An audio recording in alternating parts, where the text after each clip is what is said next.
hayal edin. Güzelliğiyle dünyayı büyüleyen, ancak aşkı uğruna büyük bedeller ödeyen bir kadın. Bir adamın, İran şahının ona olan büyük aşkı. Birbirini delice seven iki kalbin dramatik aşk hikayesi milyonlarca insanı yıllarca derinden etkiledi ve magazinde ilgiyle izlendi. Siz de izlemeye hazır mısınız? Efsane haber başlıyor. Süreyya'nın babası Halil İsfendiyari, İran aristokrasisine mensup, İran'da toprakları ve çiftlikleri olan yerel bir aşiret soylusu ve önemli bir diplomattı. Öğrenciliğinde Almanya'da okurken Alman asıllı Eva Karl'a aşık olur ve kısa sürede 1926'da evlenirler. Evlendikten sonra çift Almanya'dan İran'ın İsfahan kentine taşınır ve burada yaşamaya başlarlar. Evliliklerinin 6. yılının tam yıl dönümünde 1932 yılında bir kız çocukları dünyaya gelir. Tam evlilik yıl dönümlerinde doğduğu için ailesi onu uğurlu olarak görür ve ona Süreyya adını koyarlar. Annesi Eva, kızı Süreyya'nın adından başka doğuyla hiçbir ilgisinin olmaması için elinden geleni yapmaya, onu Batı kültürüyle yetiştirmeye çalışır. O dönem İran'daki çocukların çoğunda deri ve göz hastalıkları yaygın olduğu için annesi onu Berlin'e, anne ve babasının yanına götürür. Daha sonra Süreyya'nın babası da Berlin'e gelir ve bir daire kiralarlar. Süreyya o dönem Almanya'sında mutlu bir çocukluk geçirir. 1937 sonbaharında babasının parası azaldığı için İran'ın İsfahan kentine geri dönerler. Süreyya İran'ı hiç yadırgamaz. Çocukluğundan itibaren damarlarındaki doğulu kanı kendini hissettirmeye başlar. İran Binbir Gece masallarında dinlediği gibidir ve memleketine hayran kalmıştır. İsfahan'da Almanlar için kurulan bir özel okula gider ve Alman kültüründen hiç kopmaz. Bundan sonra babası İran kültüründe öğrenmesini istediği için hem Alman ve hem İranlı öğretmenlerden evde eğitim alır. Böylece hem Batı hem de Doğu dünyasının en iyi taraflarını öğrenir. 10 yıl İran'da kaldıktan sonra 1947 yılında ailesiyle İsviçre'ye taşınırlar. İsviçre'de yatılı okulda okurken kayak yapmayı öğrenir. Süreyya herkesin hayran olduğu bir güzelliğe sahipti. Bu dönemde İran'ın birçok soylu ailesinden evlilik teklifleri alır. Yıl 1950'dir. İran Şahı Muhammed Rıza Pehlevi ilk eşi Mısır Prensesi Fevziye ile mutluluğu yakalayamamış ve kızları Şahnaz bile evliliklerini kurtarmaya yetmemişti. Mısır Prensesi ve Şah'ın ilk eşi Fevziye de Süreyya kadar güzelliğiyle nam salmıştı. Fakat Şah'ın annesinin ve kardeşlerinin evlilikleri üzerinde negatif etkileri nedeniyle Fevziye evlilikte mutluluğu bulamamıştı. Çareyi Şah'tan ve İran'dan kaçarak boşanmakta bulan Fevziye bir annenin yapabileceği en zor şeyi yapmış, kızı Şahnaz'ı özgürlüğü karşılığında feda etmiş ve Şah'tan boşanabilmek için velayetini Şah'a bırakmıştı. Sizce bu doğru bir davranış mı? Özgürlüğünüzü kazanmak için çocuğunuzu feda edebilir misiniz? Bu yıllarda Şah Rıza Pehlevi kalbi boş bir şekilde kendine veliaht verebilecek ikinci eş arayışındadır. Kader yine yapacağını yapar ve Süreyya da 1950 yazında İngilizcesini geliştirmek için Londra'ya gider ve İranlı kuzenleriyle aynı dil okuluna giderler. Bu arada Süreyya'nın kayak yaparken fotoğraflarını Şah Rıza Pehlevi görür ve Şah Süreyya'yı çok beğenir. Rıza Pehlevi, kız kardeşi Prenses Şems'i onunla tanışması ve Şah adına İran'a davet etmesi için Londra'ya gönderir. Bir müddet sonra Süreyya, babası ve Prenses Şems birlikte Şah ve ailesiyle tanışmak amacıyla İran'a giderler. Tahran'da Şah'ın annesi onları saraya davet eder. Süreyya ve Şah Rıza Pehlevi ilk defa orada karşı karşıya gelirler. O gece Şah, Süreyya'nın babasına kızı ile evlenmek istediğini söyler. Babası Süreyya'ya evlilik konusunda fikrini sorar sormaz, Süreyya anında teklifi kabul eder. 3 gün sonra sarayda nişan töreni olur. Düğün tarihi de 27 Aralık olarak ilan edilir. Süreyya, Şah'a sırılsıklam aşık olmuştur.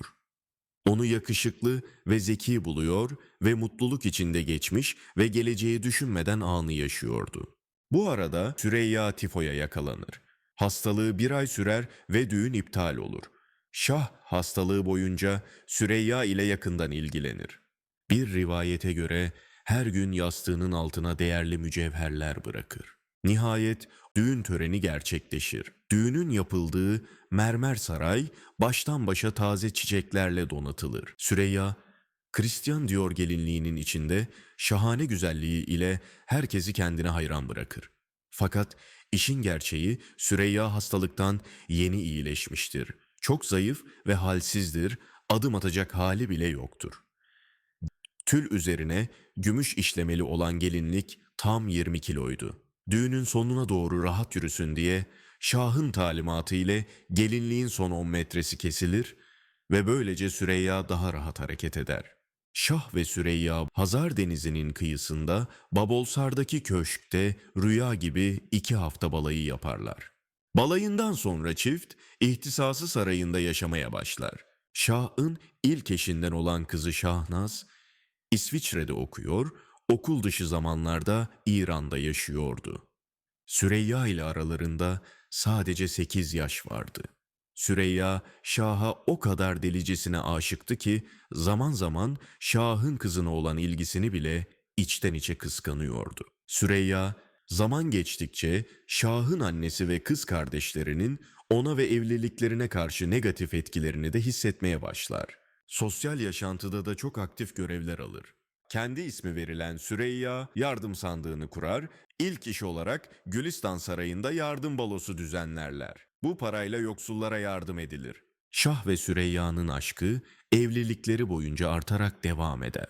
1954 yılında Batı devlet adamları ile münasebet kurmak isteyen Şah, yurt dışı gezisine gitmeye karar verir. Süreyya'nın gece kıyafetleri Paris'in ünlü moda evlerinden sipariş edilir.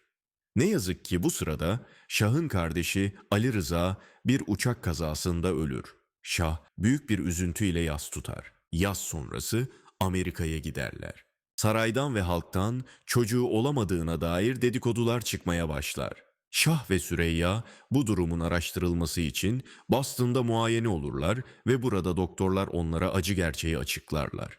Süreyya'nın kısır olduğu ve asla çocuk sahibi olamayacağı söylenir. Bu haber Süreyya ve Şah için büyük bir şoktur. Süreyya büyük bir üzüntüye boğulur. Şah, Süreyya'nın moralinin yerine gelmesi için onu Amerika'da birçok eğlence yerine götürür. Amerika'dan sonra İngiltere'ye giderler. Kraliçe Elizabeth onları öğle yemeğine davet eder. Almanya'da, Hamburg'da büyük bir coşku ve tezahüratla karşılanırlar. Ne yazık ki İran'a dönünce Süreyya tekrar gerçeklerle yüzleşmek zorunda kalır. Süreyya'nın üzerinde çocuk baskısı daha da artar. 1956 yılı Mayıs ayında Başbakan Adnan Menderes'in konuğu olarak Türkiye'ye de giderler. Bir rivayete göre burada Prenses Süreyya erkek çocuğu olması için gizlice kaplıcalara gider ve şifa arar.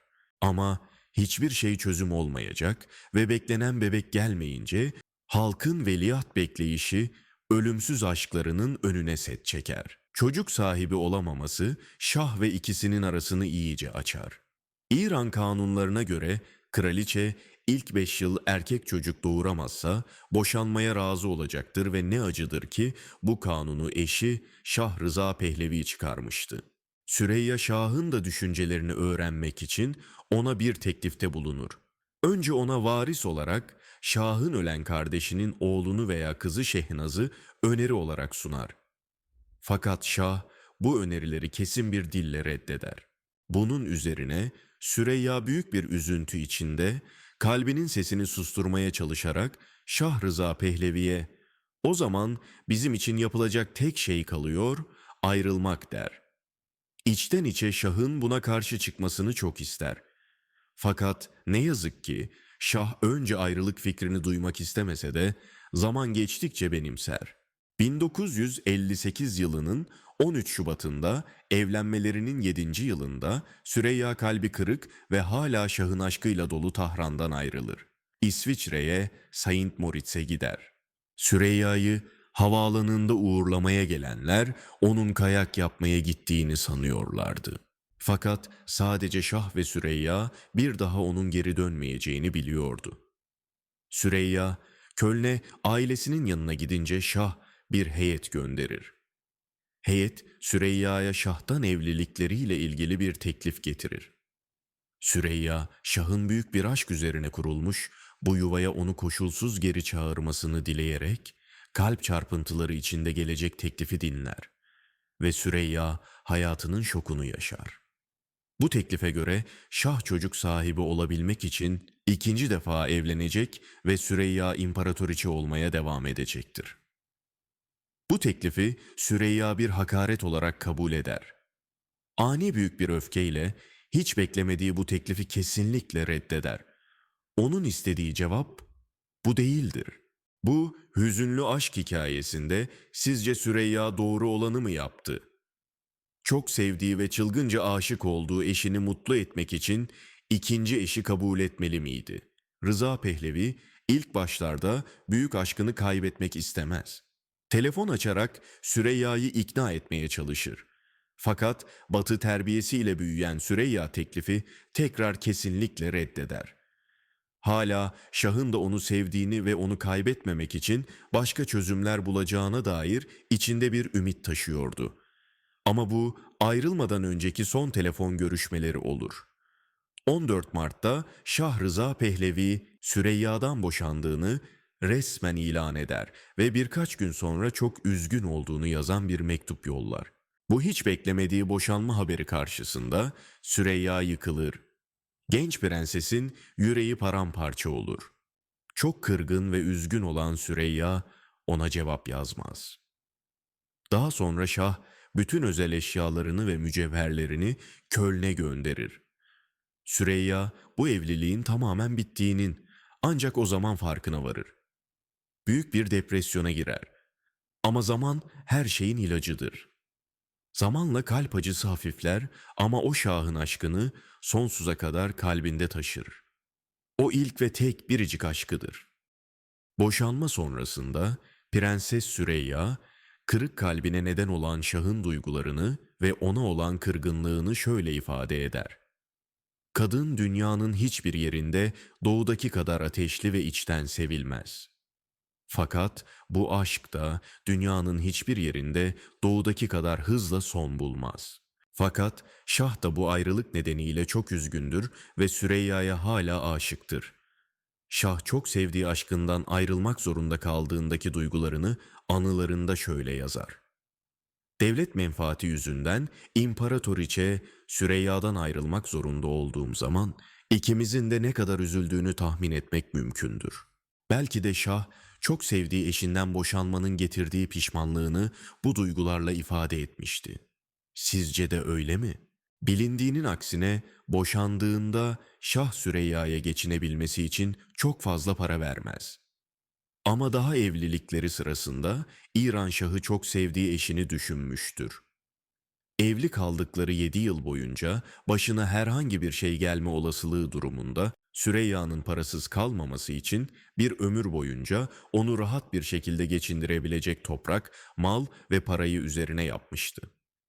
Ayrıca boşandıktan sonra Şah bir talimatla hanedan üyelerine ait prenseslik ünvanını da Süreyya'ya verir. Böylece Süreyya boşandıklarında üzgün, kalbi kırık ve aynı zamanda çok varlıklı bir prensestir.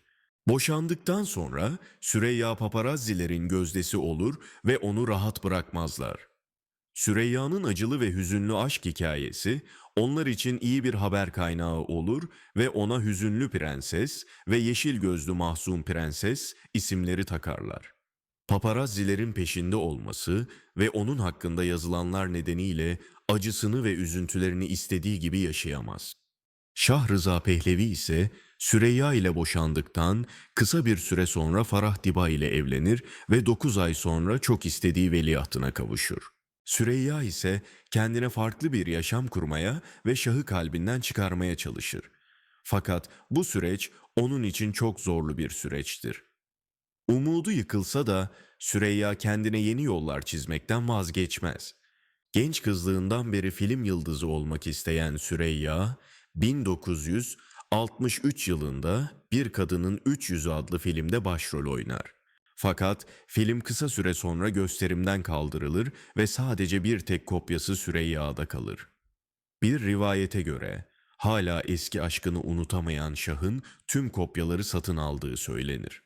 Bu arada eski aşkını kalbine gömmeye çalışan Prenses Süreyya bu filmin yönetmenlerinden biri olan Franco Indovina ile aşk yaşamaya başlar.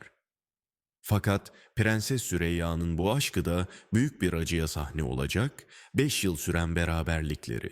Franco'nun 4 Mayıs 1972'de uçak kazasında ölümüyle son bulacaktır. 1979 yılında Süreyya'nın hayatı karanlık başka bir döneme girer. Biricik ve tek aşkı Şah Muhammed, Rıza'nın kanser olduğunu, aylar içinde hayatta olamayacağını öğrenir. 20 yılı aşkın bir süredir ayrıdırlar. Fakat Süreyya ona unutamadığı aşkına bir mektup yazmaktan kendini alamaz. Mektubun içeriği yürek parçalayıcıdır. Süreyya mektubunda onu sevmekten asla vazgeçmediğini ve ayrıca eğer onu kabul ederse ölmeden önce onu son bir kez görmek istediğine yemin eder. Biricik ve tek aşkına şöyle der: "Bu yaşadıklarımı tekrar yaşayacağımı bilsem yine seninle evlenir ve hiç pişman olmazdım." Muhammed Rıza da verdiği yanıtta kendisinin de onu hala sevdiğini itiraf eder. Karısı Farah yanında olmadan uzun zamandır görmediği aşkıyla gizlice ve yalnız buluşmak ve hala sevdiği aşkına yüz yüze veda etmek ister. Bir rivayete göre Şah ve Süreyya için Kahire'de gizli ve yalnız bir buluşma yeri ayarlanır. Maalesef hala birbirine aşık bu iki kırık kalbin buluşması hiçbir zaman gerçekleşmez. Şah buluşmadan kısa bir süre önce 27 Temmuz 1980'de vefat eder. Süreyya Şah'ın biricik aşkının ölümünden sonra tamamen yıkılmış bir kadındır. Hayatının geri kalanını etrafında asillerden oluşan bir arkadaş çevresiyle Paris'in şık bir mahallesindeki dairesinde yalnız geçirir. 25 Ekim 2001 günü Paris'te sessiz bir veda yaşanır. 69 yaşındaki Prenses Süreyya'nın kalbi Paris'teki apartman dairesinde biricik sevdiği Şah'ın aşkı ile dolu bir şekilde son vuruşunu yapar ve Mahzun Prenses yalnız bir şekilde hayata veda eder. Tıpkı hayatı gibi ölümü de sessiz ve tek başınadır. Paris'te 400 kişilik bir cenaze töreninden sonra yakınlarının isteği üzerine Münih'te sessiz sedasız defnedilir. Prenses Süreyya'nın hikayesi hem trajik hem de destansı bir aşkla doludur. Ve bu trajik aşk hikayesi çağın en unutulmaz aşk öykülerinden biri olarak tarihe geçer. Umudu yıkılsa da Süreyya kendine yeni yollar çizmekten vazgeçmedi. Ama biricik ve tek aşkını, Şah'ını sonsuza kadar kalbinde taşıyarak.